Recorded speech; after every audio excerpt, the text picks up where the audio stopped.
नमस्कार, दृष्टि न्यूज में आपका स्वागत है। मैं हूं आपके साथ अंकिता। चलिए बढ़ते हैं खबर की ओर। विदिशा रेलवे स्टेशन देश के उन चुनिंदा रेलवे स्टेशनों में शामिल किया गया है जिसे अमृत भारत रेलवे स्टेशन योजना के अंतर्गत पुनर्निर्माण कर नया स्वरूप दिया गया है। विदिशा में 29 करोड़ 46 लाख रुपए की लागत से प्लेटफॉर्म के अंदर और बाहर नया स्वरूप देकर उसे नया बनाया गया है। इसके साथ साथ यात्रियों की सुविधाओं में भी इजाफा हुआ है। इसी स्टेशन के साथ भोपाल मंडल के 4 रेलवे स्टेशनों और देश भर के 74 रेलवे स्टेशनों का वर्चुअल रूप से प्रधानमंत्री नरेंद्र मोदी द्वारा लोकार्पण किया गया।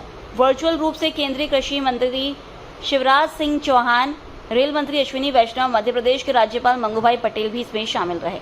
वहीं विदिशा रेलवे स्टेशन पर आयोजित कार्यक्रम के दौरान राज्यसभा सांसद रजनीश अग्रवाल, वन विकास निगम उपाध्यक्ष राम मोहन सिंह बघेल, राकेश सिंह जादौन, जिला पंचायत अध्यक्ष गीता रघुवंशी, विधायक मुकेश टंडन, नगर पालिका अध्यक्ष Preeti Sharma, collector Anshul Gupta, SP Rohit Kaswani, railway के अधिकारी भी कार्यक्रम में मौजूद रहे। स्कूली विद्यार्थियों ने यहाँ विभिन्न प्रकार के सांस्कृतिक कार्यक्रम आयोजित किए। वहीं पिछले दिनों आयोजित की गई प्रतियोगिताओं में विजेता बच्चों को पुरस्कार भी वितरित किए गए। प्रधानमंत्री केंद्रीय कृषि मंत्री के उद्बोधन का सीधा प्रसारण भी यहां देखा गया।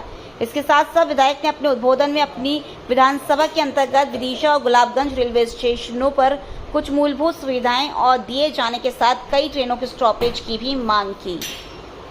दिल्ली से जुड़ेंगे, उसके पहले रजनीश जी को भी जुड़ना है, इसलिए मैं बहुत ज्यादा समय नहीं लेते हुए हमारे रेलवे के अधिकारी भी यहाँ पर उपस्थित हैं, आदरणीय भाई साहब भी जुड़े हुए हैं, आदरणीय रजनीश जी भी यहाँ पर उपस्थित हैं। अभी भी हमारे यहाँ विदिशा रेलवे प्लेटफार्म पर कुछ मूलभूत सुविधाएं और सम्मिलित करने की मैं समझता हूँ कि महती आवश्यकता है। जैसे प्लेटफार्म नंबर 2 और 3 पर अभी शेड की कुछ कमी है, पूरा प्लेटफार्म कवर नहीं है, तो ये शेड का निर्माण कार्य होना भी मुझे लगता है कि महती आवश्यकता है।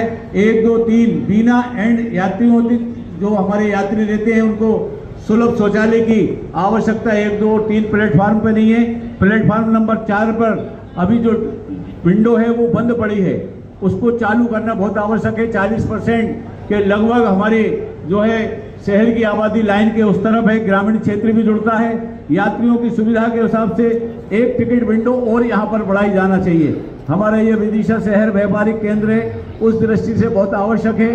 कई बार क्या है कि आजकल लोग ट्रेन जो है मोबाइल पर देखकर आते हैं और भीड़ अधिक होने के कारण कई बार उनकी ट्रेन मिस हो जाती है, टिकट नहीं ले पाते, इसलिए एक विंडो बढ़ाई जाए।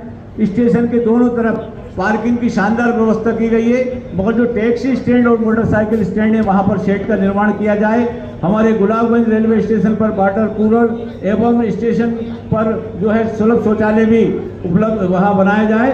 गुलाबगंज स्टेशन पर हमारे रहवासियों के लिए नाली की आवश्यकता है, उसकी अनुमति हमारे अधिकारी देने का काम करें। साथ में एक और बहुत बड़ी आवश्यकता है, आदरणीय भाई साहब को मैं निवेदन कर चुका हूं, एक बार फिर उनके माध्यम से रेल मंत्री जी को भी निवेदन कर रहा हूं, आदरणीय भाई साहब को निवेदन कर रहा हूं कि हमारे ये शहर लगभग 3 लाख की आबादी है और कई ट्रेनें ऐसी हैं जो छोटी जगह भी जिनके स्टॉपेज हो गए, मगर हमारा शहर आज भी उन जो है यात्री ट्रेनों के स्टॉपेज की बाट जोह रहा है। इसलिए आज मैं आप सबके सामने आदरणीय भाई साहब को भी निवेदन करूंगा, रजनीश जी भी हैं और हमारे अधिकारी भी बैठे हैं, डीएम साहब भी बैठे हैं, डीएम साहब भी एक पत्र जरूर लिखें आदरणीय साहब को कि हमारे यहाँ शताब्दी एक्सप्रेस भी रुकना चाहिए कि नहीं रुकना चाहिए, बताओ। शताब्दी एक्सप्रेस, कर्नाटक एक्सप्रेस हमारे यहाँ साउथ में जाने के लिए, बेंगलोर के लिए बहुत जरूरी है। सचखंड एक्सप्रेस हमारे सिख समाज के जो हमारे भाई हैं उनको वहां तक पहुंचाने के लिए बहुत आवश्यक है। आप समाप्त करूंगा। मंच पर हमारे जनप्रतिनिधिगण विराजमान हैं, जिला अधिकारीगण विराजमान हैं, एडीआरएम साहब हैं, सभी रेल प्रशासन के अधिकारीगण हैं, जिला प्रशासन के अधिकारीगण हैं। हमारा भारत 2047 में विकसित बने, माननीय प्रधानमंत्री नरेंद्र मोदी जी ने यह संकल्प लिया और संकल्प को सिद्ध करने के लिए केवल भाषण नहीं, काम करने के लिए लगातार प्रयास किया है और उसी क्रम में इस प्रकार की स्टेशन है। जैसा कि माननीय केंद्रीय मंत्री आदरणीय शिवराज जी बता रहे थे कि हाइड्रोजन ट्रेन भारत में कोई कल्पना नहीं कर सकता था। अरे हाइड्रोजन ट्रेन तो छोड़िए, इस भारत में सामान्य ट्रेन चलना भी दूभर था। आज मध्य प्रदेश में, केवल मध्य प्रदेश में 23 गुना बजट माननीय नरेंद्र मोदी जी की सरकार यहां खर्च कर रही है। एक साल में 600 करोड़ बामुश्किल खर्च हो पाता था रेलवे का, आज 23 गुना से ज्यादा खर्च इस मध्य प्रदेश में, चाहे वो ओवरब्रिज का बनना हो, रेल की पटरी का बिछना हो। अरे हमारी इसी रेल पटरी में 2, 3 और अब चौथी रेल पटरी का बिछना, लगातार स्टेशनों का आधुनिकीकरण करना, अत्याधुनिक स्टेशन और अत्याधुनिक हमारी ट्रेन, वंदे भारत 14 से 15 जिलों में वंदे भारत दौड़ रही है। आप में से कई लोगों ने वंदे भारत का सफर किया होगा। ये विदिशा और रायसेन हमारे नेता, लाडले नेता आदरणीय शिवराज जी की सेवा स्थली है, तपो स्थली है। लगातार वो यहां विकास के नए नए आयाम गढ़ रहे हैं।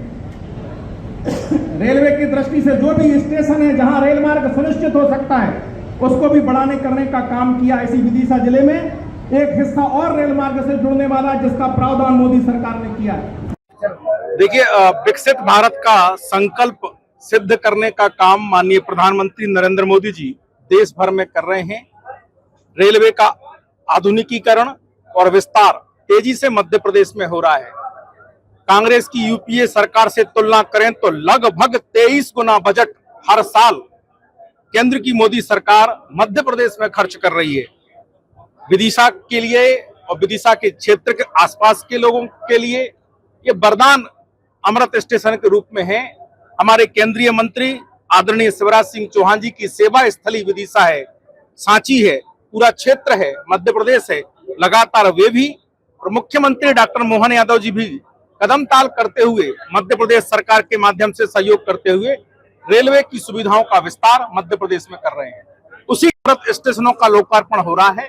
मध्य प्रदेश में इस विदिशा स्टेशन का भी लोकार्पण माननीय प्रधानमंत्री जी ने किया है।